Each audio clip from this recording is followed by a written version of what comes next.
A little bit about the pool scene. The fact that while it can be seen as semi-sexual, the scene isn't inherently a gooner moment. It's meant to show both characters at their most vulnerable, Denji and Reze both being naked, and being naked being one of the most vulnerable states a human can be in. And Reze's weakness also being water that will prevent her from using her explosions just goes to show that she knew this full well and still went ahead and brought Denji here to connect with him on a deeper level. Both of them actually being happy and enjoying themselves in each other's company too. And I feel like this is even better represented by the art style choice here, because while other anime might take this moment to pronounce how curvy Reze's body is or how perky and pink her nipples could be or something like that, this movie paints them both as blank slates, canvases, painting pictures in a bleak world that surrounds them. Both parties having things they need to do, but also being two people who were forced into doing them, not actually being able to live out their actual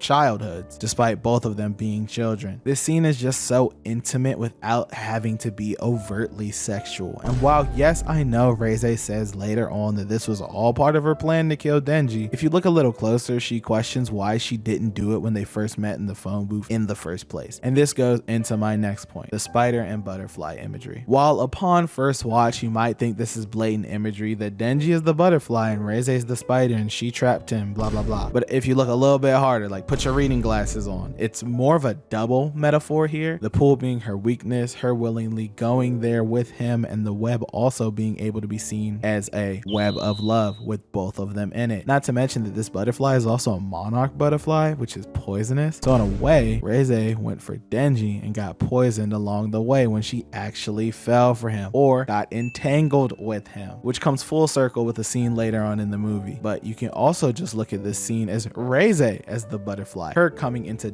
Denji's life, falling in love with him instead of doing her mission, and she gets tangled up along with Denji in Makima's web. There's so many ways to look at this scene, and honestly, I'm gonna have to rewatch this movie like 6 or 7 times if I'm being honest.